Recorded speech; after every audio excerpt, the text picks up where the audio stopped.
Bonjour à tous et bienvenue dans cette nouvelle vidéo. Aujourd'hui, vidéo un petit peu spéciale. Je sais pas vraiment comment je vais l'appeler encore parce qu'au moment où je tourne, je sais pas quel titre je vais donner à cette vidéo. Des mangas trop géniaux, des mangas trop bien, je sais pas trop comment je vais l'appeler. Mais en tout cas, aujourd'hui, c'est un mélange de lecture manga et d'achat manga. Je vais d'abord vous montrer les derniers achats que j'ai fait parce que j'ai quand même acheté pas mal de petites choses. J'ai également reçu des nouvelles choses de la part de Animeland et de Inis. Et j'ai lu également deux mangas. Je tenais absolument à vous en parler aujourd'hui parce qu'ils sont trop bien. C'est des mangas d'ailleurs que je vous avais montré dans ma dernière vidéo achat manga qui était sortie je crois dimanche dernier ou mercredi. Non, mercredi c'était la FAQ, plutôt dimanche dernier. D'ailleurs n'oubliez pas que mercredi j'ai posté une vidéo FAQ dans laquelle je vous demande en fait de poster des questions en commentaire. Vous avez déjà été nombreux quand même à répondre, j'ai déjà beaucoup de questions. Mais j'espère que j'en aurai un peu plus, donc voilà, n'hésitez pas à aller voir la vidéo qui est sortie mercredi dernier. Et maintenant, je vais commencer par vous montrer d'abord ce que j'ai acheté, et puis après je vous parlerai vite fait de mes lectures. Et puis voilà. Et désolé pour le bruit de fond, normalement il y a la machine à laver qui est en train de devenir totalement folle dans la salle de bain. J'espère qu'on va pas l'écouter. Attention, attendez, petite pause. Je vais au montage si jamais on l'écoute. Voilà, c'était la participation de la machine à laver dans cette vidéo. Allez, c'est parti. Tout d'abord, au niveau des achats, j'ai totalement craqué pour une nouveauté roman qui est apparemment le nouveau Harry Potter. Apparemment, ça serait aussi bien que Harry Potter, donc je me suis dit, je vais quand même me laisser tenter. Et je vous avoue que la couverture de ce roman me tentait déjà pas mal parce que ça a vraiment été mis en avant. Fnac, Cultura, bref, dans tous les endroits où vous pouvez acheter des livres, il a été mis en avant. Donc je me suis dit qu'il était peut-être temps que je craque et j'ai craqué comme ça. Là, voilà, c'était un dimanche matin. Je vous avoue que je suis passé devant Auchan, j'ai vu qu'il était ouvert, je me suis arrêté, j'y suis allé, il y était, je l'ai acheté et voilà. Alors que j'étais à la Fnac genre la veille et je m'étais dit non, Victor, n'achète pas de roman, tu en as déjà trop à lire, mais du coup je l'ai acheté. Il s'agit du premier tome de Skandar et le vol de la licorne. Je suis désolé, mais déjà la couverture est vraiment beaucoup trop jolie. Voilà l'édition avec les éclairs qui brillent, etc. C'est super sympa. J'aime beaucoup aussi l'intérieur. Je vais essayer de vous montrer, je sais pas, j'aimais bien, voilà, l'intérieur et tout, j'aime bien, c'est pas mal. Donc je me suis dit, écoutez, pourquoi pas, je vais vous lire vite fait le résumé. Skandar Smith a toujours eu un rêve, chevaucher une licorne, être l'un des rares chanceux à faire éclore une licorne, à s'unir à elle pour la vie, à s'entraîner dans le but de remporter avec elle la course la plus prestigieuse et devenir un héros. Mais alors que le rêve de Skandar s'apprête à devenir réalité, les événements prennent un tour très dangereux. Un mystérieux ennemi a volé la licorne la plus puissante de l'île. Et, tandis que la menace plane, Skandar va découvrir un secret qui pourrait faire voler toute sa vie en éclats. Ça m'a l'air vraiment pas mal du tout. Sachant qu'en plus de ça, j'ai vu d'abord quelques petits avis, et apparemment ça change vraiment de ce qu'on voit d'habitude sur les licornes, c'est-à-dire que là on a des licornes qui mangent des êtres humains, donc des licornes carnivores qui dévorent des humains. Ça m'a vraiment intrigué, et j'ai beaucoup aimé parce qu'en fait au début on a les notes du cartographe juste ici, et en fait ça nous détaille un petit peu tout l'environnement, et il y a vraiment pas mal de choses pas mal, hein, genre la prison, le cimetière. Euh, D'ailleurs, le cimetière, ça m'a fait rire parce que c'est réservé aux licornes et aux cavaliers. Ce lieu déborde de couleurs éclatantes. On n'a pas la même définition de cimetière quand même, hein. Mais bon, écoutez ma foi, on verra, hein. Bref, en tout cas, ça m'a l'air super sympa et j'ai vraiment hâte de le lire. J'ai pas encore commencé ma lecture, mais je suis très curieux. J'ai vu d'ailleurs qu'il allait y avoir un tome 2, puisqu'à la fin, c'est marqué à suivre Skandar, l'aventure continue, printemps 2023. Donc écoutez, pourquoi pas, on verra bien ce que ça donne. Et comme je vous dis, vraiment, l'édition m'a un peu fait craquer aussi parce que l'édition est vraiment magnifique. Donc écoutez, on verra bien, je lirai ça et puis je vous en reparlerai dans un prochain bilan lecture, voilà. Ah, il y a un petit écureuil qui vient de courir sur le parking. C'est très mignon. Voilà. J'aurais pu vous le filmer, mais non. Parce que le temps que je prenne ma caméra pour filmer, il aurait déjà été trop tard. Voilà. Après cette petite pause écureuil qui court, on va reprendre avec donc ce que j'ai acheté là maintenant direction les mangas. Puisque je me suis pris le coffret des 3 Character Book. Alors en fait c'est le guide officiel des personnages de l'anime de Demon Slayer. Donc à l'intérieur de ce petit coffret on en a 3. J'aime beaucoup le coffret, mais alors ils auraient quand même pu faire en carton un peu plus dur parce que là il s'abîme hyper vite. Là déjà sur ici il est un petit peu abîmé et je vous avoue qu'il se corne très rapidement. Mais bon, c'est pas grave. On va dire déjà quand même que j'aime beaucoup le coffret. Vraiment, je trouve que le noir du fond fait vraiment bien ressortir les personnages devant. En plus, vous savez, les personnages sont un peu en brillant. Je sais pas comment on appelle ça, mais ils sont brillants. Donc ça les fait bien ressortir. Donc c'est très sympathique. À l'intérieur, on a donc le droit à 3 des guidebooks, je vais les appeler comme ça. Ouais, c'est des guides officiels. On a le premier qui va se centrer sur Tenjiro et Nezuko, on a le deuxième sur Inosuke et Zenitsu, et le dernier sur Tomioka et, et...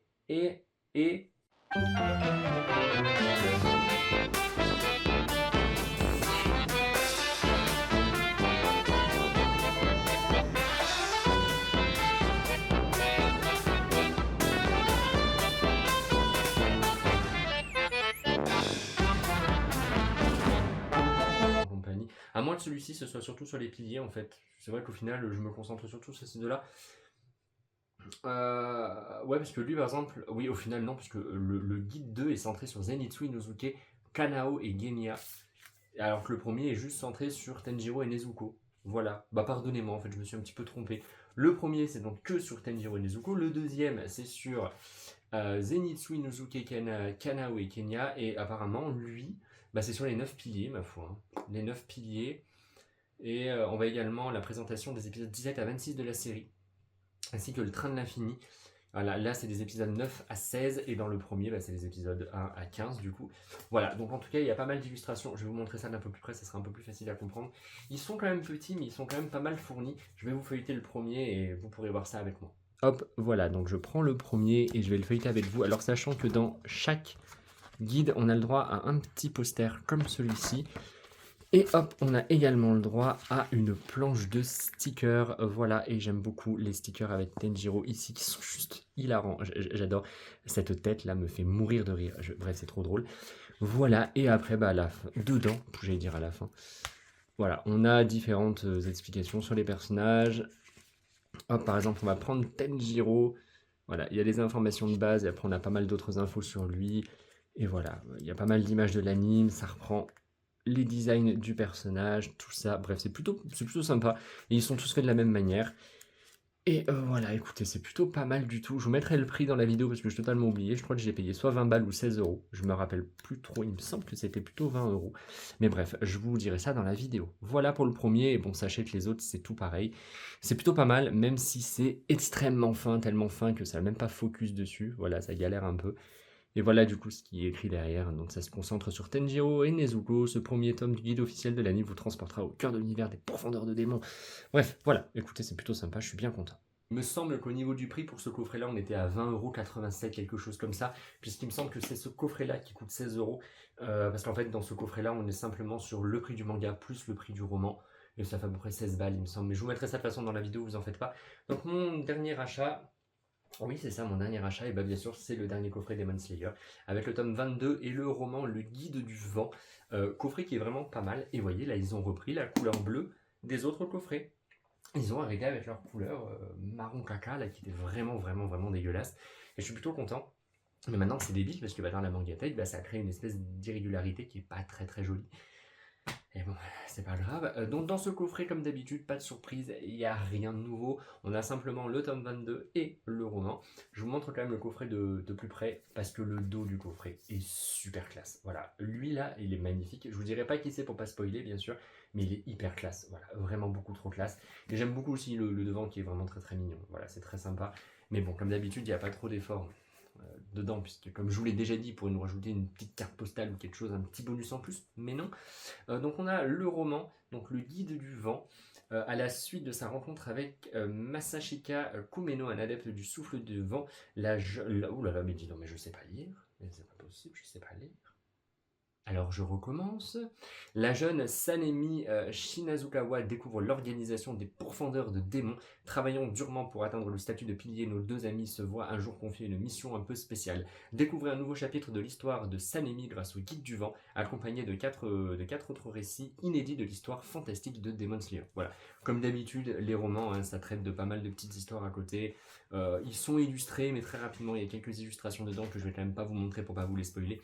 Mais bon, voilà, on connaît les romans Demon Slayer, et bien sûr, on a le tome 22. Je vais pas le feuilleter pour ne pas vous spoiler, la couverture est vraiment hyper classe, c'est bien l'une de mes couvertures favorites, et vraiment, voilà, il est beaucoup trop bien, je l'ai déjà lu, j'ai adoré, mais je ne vous en parlerai absolument pas, parce qu'il est hors de question que je vous spoil, mais alors accrochez-vous, parce que le tome 23 sera donc le dernier, tome 23 qui sortira au mois de juillet, encore dans un coffret collector. On pourra en reparler. Mais en tout cas, voilà, ça sent vraiment la fin, ce qui est normal. Hein. Bah oui, tout à fait. Mais c'est vraiment intense. J'ai vraiment hâte de voir ça en anime. Et bref, lisez Demon Slayer, parce que c'est beaucoup trop bien. Et donc, ce coffret coûte, je vous l'ai dit, il me semble qu'il coûte 16 euros. Mais pareil, je le redis, je le préciserai dans la vidéo. Voilà en tout cas pour mes petits achats. Écoutez, que du Demon Slayer, c'est plutôt pas mal. Non, mais non. Bah non. Bah non, non, non, non, non. J'ai oublié un manga. J'ai failli totalement oublier ce manga. Alors je reviens tout de suite. Mais non, j'ai acheté autre chose. Je me disais, c'est bizarre, il n'y a pas que du Demon Slayer. J'ai également acheté le tome 3 de l'Éden des sorcières. Donc l'Éden des sorcières, c'est toujours en cours chez Kiyun avec 3 tomes. On n'a pas du tout de date pour le tome 4. Et ça, c'est un manga qui est absolument incroyable. Je vous en avais déjà parlé, hein. La couverture, déjà, elle est magnifique. Cette beauté, c'est incroyable. Les dessins, j'en parle même pas parce qu'ils sont vraiment magnifiques, ils sont sublimes. Voilà, une qualité sur les dessins, c'est incroyable. Et ça, c'est vraiment un manga que je vous recommande fortement parce qu'il est hyper sympathique. Je vais vous relire vite fait parce que je sais que j'ai le tome 1 juste ici. Je vais vite fait vous lire le résumé du tome 1 pour vous donner un petit peu une petite, j'ai perdu le mot, une petite, vous savez, une petite explication, on va dire, sur l'univers. Alors en fait, c'est autrefois plantes et animaux vivaient en harmonie jusqu'à l'arrivée des hommes, incapables de coexister avec les autres espèces. Il les a détruites sans remords. Faune et flore ont alors décidé de fuir et de se cacher. Voilà des centaines d'années que le monde n'est plus qu'une vaste étendue désolée, pourtant il existe encore des rares enclos de verdure, ce sont les repères secrets des sorcières, ces femmes d'exception sensibles à l'appel des plantes. Rendues responsables de leur disparition, elles sont la cible de la haine des humains. Et après, on va suivre Pili, voilà, qui est la fille qu'on voit ici, qui a grandi dans l'un de ces sanctuaires. Après, je vous en dirai pas plus, mais c'est super sympa, c'est super beau. Et ça ressemble un petit peu à ce qui se passe dans notre monde. Bon, sachant quand même que la faune et la flore de notre monde n'ont pas encore décidé de fuir. Pas encore, j'espère que ça n'arrivera pas, parce qu'imaginez un matin, on se réveille, il n'y a plus d'arbres. Imaginez l'arbre dans votre jardin qui a décidé de s'en aller et qui s'en va avec ses patounes. Vous vous levez le matin, il n'est plus là. Ça ferait bizarre quand même.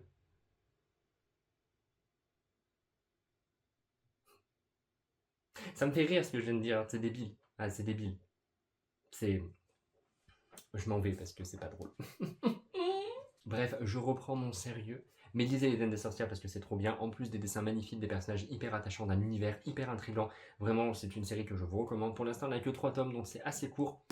Lisez l'Éden des sorcières parce que c'est trop bien. Alors, lisez. Voilà, lisez ce manga parce qu'il est génial.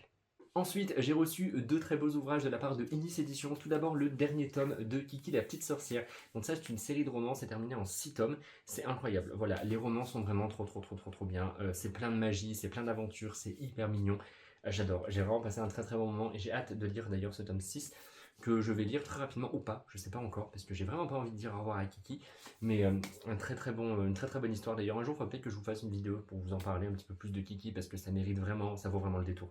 C'est trop bien, il y a un travail d'édition qui est vraiment incroyable, toutes les couvertures sont très belles.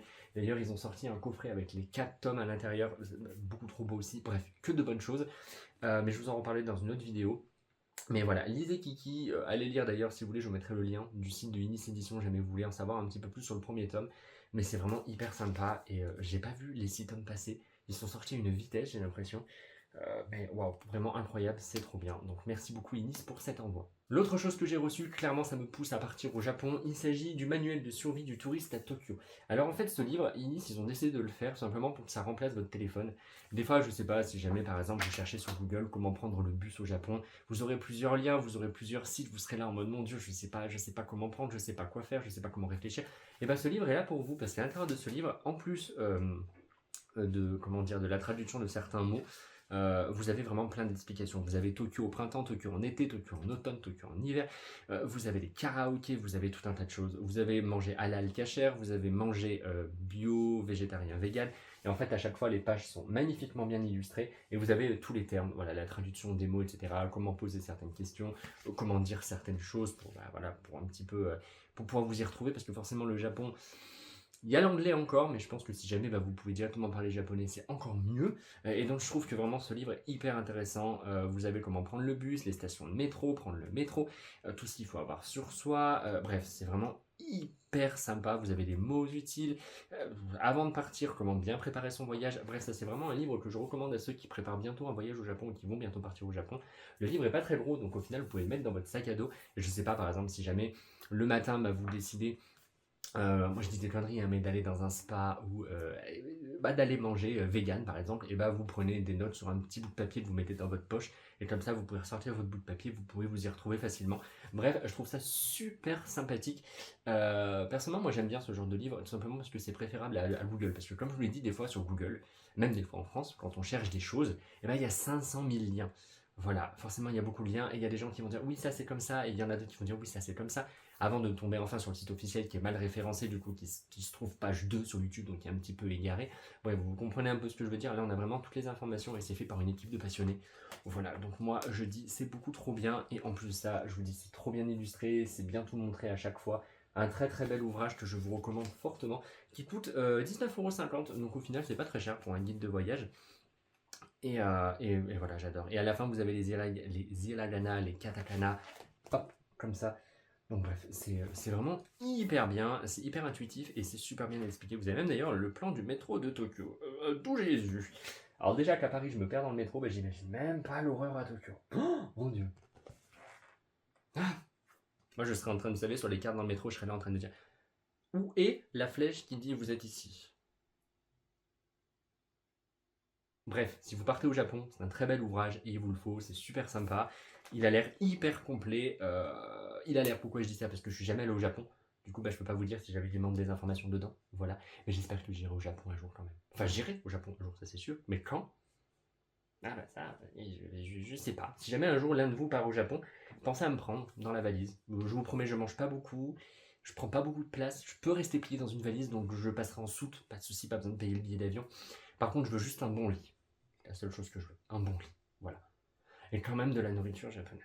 J'aime bien les ramen, les sushis et beaucoup d'autres choses. Donc je risque de vous coûter cher en nourriture quand même. Bref, c'est pas le sujet. Allez, je vais vous parler vite fait maintenant des deux lectures que j'ai lues. Normal, j'ai lu des lectures, c'est...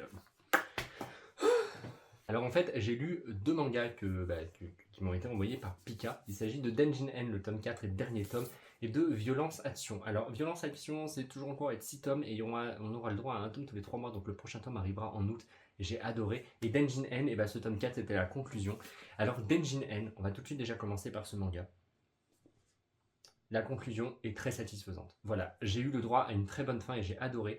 Un tome 4 vraiment qui commence hyper fort. J'étais là en mode oh, mais c'est quoi ce bordel? Et qui se termine très bien. Voilà, j'ai été satisfait de la fin. D'habitude, on peut toujours être déçu un peu par la fin des séries courtes et pas du tout pour Denjin N. Ça passe très bien, ça se conclut très bien. J'ai pas trop de questions qui restent en suspens, même si jamais je suis quand même triste de devoir dire au revoir à certains personnages que j'aime énormément. Je trouve vraiment qu'il a une très bonne conclusion et pour moi il n'y a pas besoin d'un tome 5, d'un tome 6, d'autres tomes qui pourraient nous expliquer certaines d'autres choses et tout. Non, c'est très bien comme ça, c'est très sympa. Donc Denjin N, c'est vraiment une série en 4 tomes que je vous recommande. Jamais vous aimez l'horreur, le surnaturel, le fantastique, c'est pour vous parce que c'est vraiment génial. Il y a du gore aussi, c'est très très très très gore quand même. Il y a des morts hyper méga violentes, surtout dans les tomes 1 et 2. Après ça se calme un petit peu plus, parce qu'après on est un peu plus sur une enquête sur une enquête on va dire. Ça se calme, mais encore pas vraiment au final, non ça se calme pas vraiment, il y a quand même toujours un peu de gore. Oui non en fait non, je dis des conneries parce que dans ce tome 4, il y a quand même certains moments qui sont assez trash, ouais non, assez gore. Qu'au final non, ça ne se calme jamais, c'est un manga qui est gore. Donc pour public averti quand même, mais que je vous recommande si jamais vous aimez le gore, le fantastique, le surnaturel, c'est super sympa. Et si jamais vous aimez les enquêteurs, un peu à la sauce L dans Death Note, foncez, parce qu'on retrouve des personnages de ce type là, et j'adore ce genre de personnages. Donc un immense coup de cœur pour Denjin N, j'ai adoré le tome 1, j'ai adoré le tome 2, j'ai adoré le tome 3, et j'ai adoré cette fin. Donc pour moi, tout est bon dans Denjin N. C'est comme dans le jambon. Voilà. Et le dernier tome que j'ai lu, donc, c'est Violence Action. En fait, on va suivre Kei, c'est une étudiante, sauf qu'en fait, c'est une étudiante qui a un travail étudiant parce que forcément, il faut qu'elle paye les factures. Et qu'est-ce qu'elle fait comme travail étudiant, notre petite? Et elle est tueuse à gages. Voilà. Elle travaille en fait pour un site. D'ailleurs, l'apparence du site me fait rire parce qu'on dirait vraiment que c'est un site pour des escortes dans le sens sexuel et pas du tout un site pour tueuse à gages. Et en fait, si. Et c'est super sympa parce qu'en fait, elle mène donc sa double vie. Et elle est tellement hilarante. Elle m'a vraiment fait rire. En plus, elle est hyper attachante, elle est hyper mignonne. Mais elle est tellement froide. Vous verrez qu'en fait, sa personnalité change vraiment d'un coup, comme ça. Elle devient une tueuse, mais qui est capable de tuer tellement de personnes d'un coup. Et puis après, elle retrouve son mode tout mignon, tout calme, en mode voilà, j'ai fini. C'est bon, je peux y aller, au revoir. Et puis après, elle reprend ses livres de cours pour pouvoir réviser ses partiels, etc. Donc je trouve ça tellement drôle. Ça a vraiment, vraiment, vraiment bien marché sur moi. Les dessins sont vraiment très très très beaux. Je vous montre pas les dessins de Denjin N parce que comme c'est le tome 4, je voudrais pas quand même vous spoiler avec des éléments importants. Là, comme c'est le tome 1, il n'y a pas trop d'éléments spoilants en fait dedans. Et en fait, dans chaque chapitre, on aura le droit à un contrat différent. Et j'ai beaucoup aimé certains contrats, notamment d'ailleurs celui que je viens de vous montrer là, ce chapitre-là, j'ai vraiment beaucoup aimé. Et au final, même si jamais c'est une chose avec gage, bah elle a quand même elle peut être quand même gentille, voilà, elle peut quand même être assez gentille, mais vraiment j'aime beaucoup sa personnalité, j'aime beaucoup son côté totalement déjanté et tout. J'ai vraiment hâte de lire le tome 2 qui sortira du coup au mois d'août. Une très très très bonne série. Ça déjà je le sentais bien parce que en voyant l'édition comme ça, j'étais là, ouh, les petites images, j'ai feuilleté, j'ai vu les dessins, j'ai dit toi tu vas me plaire. Et en effet ça me plaît vraiment beaucoup, c'est super sympa. C'est assez violent, par contre vous en doutez, c'est une tueuse à gages, donc c'est assez violent. Euh, mais c'est super sympa. Voilà, vraiment le personnage de Kay, qui est donc l'étudiante, ça fait tout. Elle est hyper attachante et j'ai juste envie de continuer à suivre ses aventures, entre guillemets, ses aventures de tueuse à gages. Et je me demande surtout si jamais un jour elle aura des problèmes. Est-ce que certains de ses camarades vont se rendre compte de ce qu'elle fait vraiment comme boulot étudiant et tout. Bref, plein de choses comme ça. J'ai vraiment hâte de lire la suite, surtout qu'en plus le tome 1 se termine en queue de poisson et on n'a qu'une envie, c'est de savoir la suite tout de suite. Donc il va falloir être patient quand même jusqu'au mois d'août. Mais vraiment une très très très bonne surprise et ça je vous le recommande vraiment si jamais vous aimez tout ce qui est un petit peu Yakuza Mafia avec des tueurs à gages, etc. Si jamais vous aimez tout ce qui est tueurs à gages, voilà, donc histoire de meurtre, d'assassinat, tout ça. Mais un petit peu aussi des fois de protection, voilà, j'en dirai pas plus mais vous verrez. En tout cas, jamais vous aimez ce genre d'histoire, les héroïnes attachantes, déjantées, drôles, totalement décalées, qui ont un comportement de tueuse et qui d'un coup redeviennent étudiantes en mode hop là, tranquille, j'ai tué personne. Violence Action, c'est pour vous et voilà, c'est vraiment trop bien. Alors, pour l'instant, il y a 6 tomes en cours encore au Japon, mais à mon avis, c'est pas le genre de série qui devrait quand même durer 30 tomes parce qu'au bout d'un moment, ça va devenir lassant. Donc, à mon avis, ça sera une série en moins de 10 tomes. Après, je dis ça, j'en sais rien, mais ça se sent quand même. Mais bon, on verra bien. Mais voilà, vraiment, je vous le recommande, c'est totalement déjanté et j'adore. Bon, écoutez, cette vidéo est maintenant terminée, donc j'espère qu'elle vous aura plu. Moi, je vous souhaite un très bon week-end. Profitez bien parce qu'en ce moment, il fait chaud, il fait bon, c'est trop bien, ça fait du bien un peu de soleil dans nos vies. Moi, je vous retrouverai mercredi, vendredi, dimanche. Je sais pas encore. Peut-être que vendredi et dimanche. On verra. Parce que là, j'avoue que faut que je trouve des vidéos un petit peu plus originales. Parce que là, en ce moment, je fais quand même beaucoup de lecture manga et beaucoup d'achats manga. La semaine prochaine, il n'y aura pas du tout d'achat manga parce que je crois que maintenant, j'achète plus rien jusqu'au mois de juin. Il n'y a plus rien du tout à acheter. Donc voilà. Et des lectures. Si possible qu'il y ait encore une petite vidéo lecture manga. Mais on verra ça. En tout cas, je vous retrouve très rapidement pour une prochaine vidéo sur ma chaîne. N'hésitez pas à aller commenter ma vidéo FAQ pour pouvoir poser vos questions si vous voulez. Et puis voilà. Donc moi, je vous retrouverai sûrement mercredi. Passez un bon week-end. Profitez du beau temps. J'espère que vous allez bien. Et à bientôt pour une prochaine vidéo sur ma chaîne. Oh, et avant, dites-moi si jamais vous avez lu l'un des deux mangas. Si jamais vous avez lu par exemple la série d'Engine N. Si jamais vous avez lu ce que vous en avez pensé aussi de la fin. Dites-moi jamais vous avez lu Violence Action, si jamais vous avez aimé ou pas. Et puis dites-moi jamais vous êtes intéressé par d'autres choses, jamais vous avez acheté des choses en commun avec moi. Bref, comme d'habitude, je vous attends en commentaire. Et maintenant, c'est la vraie fin de la vidéo, donc à bientôt. C'est nouveau ce signe de tête pour dire au revoir. Bref, j'arrête. Allez, au revoir.